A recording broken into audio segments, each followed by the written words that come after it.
জয় রাধে, জয় শ্রীকৃষ্ণ, জয় মা কালী। নমস্কার, অভিনন্দন সকলকে। আমি অ্যাস্ট্রোলজার বেদাংশী শাস্ত্রী বীণা আপনাদের সামনে হাজির হয়ে গেছি আজ 2025 সালের তুলা রাশির রাশিফল নিয়ে। আশা করি সবাই ভালো আছেন। বন্ধুরা, কত সাল আসে, কত সাল যায়, যতদিন জীবন থাকবে ততদিন সময়ের আসা যাওয়াও থাকবে। তার জন্যে বিশেষ চিন্তা করবার কিন্তু দরকার নেই। শুধু পজিটিভ থাকতে হবে, সবাইকে পজিটিভ রাখারও চেষ্টা করতে হবে। নেগেটিভ বাতাবরণের সব কিছু নেগেটিভই হয়, কিন্তু অর্থাৎ যেমন চিন্তা তেমন বাতাবরণ তৈরি হয়। তাই সব সময় ভালো চিন্তা করবেন, ভালো কর্ম করবেন, তাহলে সময়ও ভালোভাবে পার হয়ে যাবে। তবে যে কোনো বছরের রাশিফল জানার কারণ বিশেষ অসুবিধা থাকলে একটু সতর্কিত হওয়া যায়। এবার বলছি বন্ধুরা, এই বছরে তুলা রাশির জাতক জাতিকা যারা বিবাহিত, তাদের স্বামী স্ত্রীর মধ্যে একটু ঝামেলা ঝগড়া হতে পারে, সেদিকে সতর্ক থাকবেন। নিজেদের মধ্যে মিটিয়ে নেওয়ার চেষ্টা করবেন। অকারণে কারোর সঙ্গে ঝামেলায় জড়াবেন না, তাহলে সমস্যাটা বাড়তে পারে, সেটা বড় আকার ধারণও করতে পারে।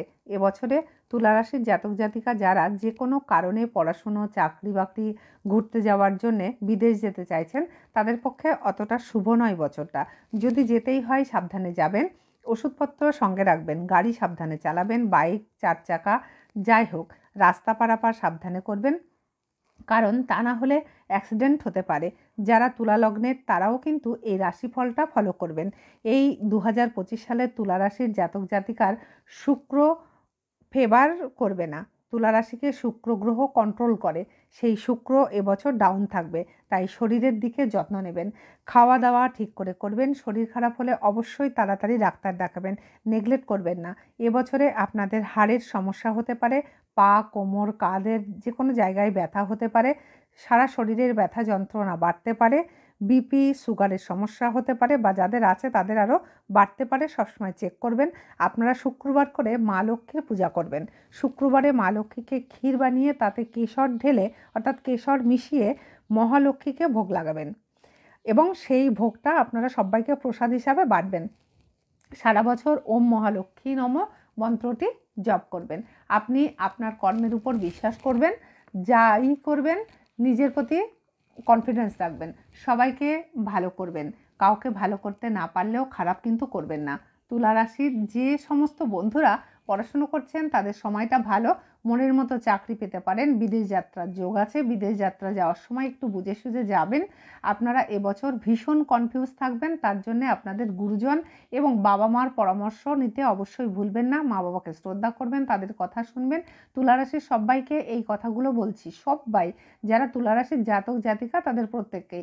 আপনারা যারা ছেলে, নিজের স্ত্রীকে সম্মান করবেন এবং যে কোনো মেয়েকেই সম্মান করবেন, না হলে কোনো না কোনো কারণে মেয়েদের দ্বারাই আপনার জীবনে ক্ষতি হতে পারে। সব কাজে আপনাদের পরিশ্রম করতে হবে, যখনকার কাজ তখনই করতে হবে, ফেলে রাখলে চলবে না। কালকের জন্য কখনোই ফেলে রাখবেন না। আপনারা আপনাদের অর্থাৎ যে আপনাদের ইষ্টদেব তাকে পূজা করবেন এবং ইষ্টদেবকে দর্শন করবেন। যদি মনে করেন আপনাদের ইষ্টদেব দূরে আছে, তাকে দর্শন করে আসবেন। সব জায়গায় লোকে কিন্তু আপনাদেরকে সহযোগিতা করবে এবছর, তার জন্য আপনাকে সৎ থাকতে হবে, পরিশ্রমী হতে হবে। এবছর আপনারা মনে নিরাশা একদমই আসতে দেবেন না, নেগেটিভ মানুষের কাছ থেকে দূরে থাকুন। এবছর কাউকেই টাকা ধার দেবেন না কিন্তু বন্ধুরা, তাহলে তা আর ফেরত আসবে না। অজানা মানুষকে একদমই বিশ্বাস করবেন না। আপনাদের এবছর হীরা বা হীরার উপরত্ন পড়তে পারেন, তাহলে বছরটা শুভ হবে, স্বাস্থ্য ভালো যাবে। তাই বলছি বন্ধুরা, একটু সাবধানে থাকবেন আর অ্যাস্ট্রোকথা চ্যানেলের সঙ্গে থাকবেন। যদি আমার কথা ভালো লাগে তাহলে একটু শেয়ার করে দেবেন অবশ্যই। আপনাদের একটা শেয়ার আমাকে অনেকের কাছে পৌঁছে দিতে পারে। লাইক কিন্তু অবশ্যই করবেন। চ্যানেলে নতুন বন্ধু হলে সাবস্ক্রাইব করবেন, যাতে আমার ভিডিও প্রথম আপনার কাছে পৌঁছে যায়। আর হ্যাঁ, তুলা রাশির এবছরটা ভালো মন্দে মিশে থাকবে, চিন্তা করবেন না, পজিটিভ থাকুন। আবার বলছি, আর বন্ধুরা যারা আমাকে দেখছেন, প্রচুর লোক আমাকে দেখেন, ফলো করেন, তো তাদের উদ্দেশ্যে একটা কথা বলবো, প্লিজ একটা লাইক করুন। লাইক করতে তো কারোর অসুবিধা নেই। আর আপনার একটা ভালো, আপনি যদি ভালো চান তাহলে অন্য মানুষেরা কিন্তু ভালোই হবে। অর্থাৎ আপনাদের একটা লাইক আমাকেও অনেকটা সহযোগিতা করবে, আমার মনের শান্তি দেবে আপনাদের সামনে আসতে, নতুন নতুন ভিডিও বানাতে। তো যে কথাগুলো আমি আপনাদের বলি তা কিন্তু খুব জেনুইন কথা বলি, কারণ অনেক প্র্যাকটিক্যালভাবে বিচার বিবেচনা করে বলি। যারা প্রফেশনালভাবে অনেক কথা বলেন, এটা করব সেটা করব, এটা হবে ওটা হবে, ভয় দেখানো কথা কিন্তু আমি বলি না। আমি প্রফেশনালি একজন অ্যাস্ট্রোলজার, তাই আমি অনেস্টলি অ্যাস্ট্রোলজিটা করি, ভালোবেসে করি, তাই অতটা ভুংচুং কথা বা ভয় দেখানো কথা আমি বলতে পারি না। যতটা আপনার রাশিতে ভালো, যতটুকু ভালো ততটাই বলি। আর একটা কথা কি জানেন তো বন্ধুরা, ভালো মন্দ মিশিয়েই কিন্তু আমাদের জীবন। প্রত্যেক বছর প্রত্যেকটা সময় কালচক্রের এটাই নিয়ম। তাই একদম কোনো কিছুতেই ভেঙে পড়লে চলবে না, আবার কিছু ভালো বলে সেই ভালোই গা ভাসিয়ে দিয়ে চললেও চলবে না। তো আমাকে যে যেমনভাবে দেখবেন সেভাবেই বুঝতে পারবেন। তো বন্ধুরা, পড়াশুনো করে শিখে প্র্যাকটিস করেই কিন্তু আমি আপনাদের সামনে আসি, এবং আপনাদেরকে কিছু ইনফরমেশান দেওয়ার জন্য আমাকে যথেষ্ট হোমওয়ার্ক করতে হয়। তো সেই জন্যে আপনারা ভাববেন যে আমি যেটুকুনি বলছি সেটুকু অনেস্টলি বলছি, এবং আপনাদের ভালোর জন্যই বলছি।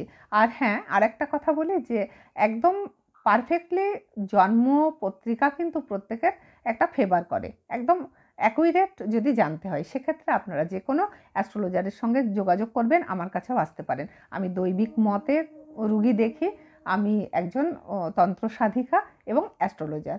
তো বন্ধুরা, যদি যে কোনো বিষয়ে, তন্ত্র বা অ্যাস্ট্রোলজিক্যাল যে কোনো বিষয়ে আমার সঙ্গে আমাকে দেখাতে যান, তাহলে আমার সঙ্গে অবশ্যই যোগাযোগ করতে পারেন। স্ক্রিনে আমার নাম্বার দেওয়া আছে প্রত্যেকটা ভিডিওর। তো ফোন করলেই আপনারা জানতে পারবেন যে আমি কোথায়, কখন, কিভাবে রুগী দেখি বা ক্লায়েন্ট মিট করি। তো বন্ধুরা, আপনাদের সবার সব ভালো হবে এই প্রার্থনা করছি, এবং ভালো হবে। চিন্তা করবেন না, পজিটিভ থাকুন, বারবার বলছি। বন্ধুরা, যারা আমাকে দেখাতে চান অবশ্যই ফোনে যোগাযোগ করে নেবেন। আজ তাহলে বিদায় নিচ্ছি, দেখা হবে আবার অন্য নতুন কোনো ভিডিওতে। ততক্ষণে আপনারা সবাই ভালো থাকুন, সুস্থ থাকুন।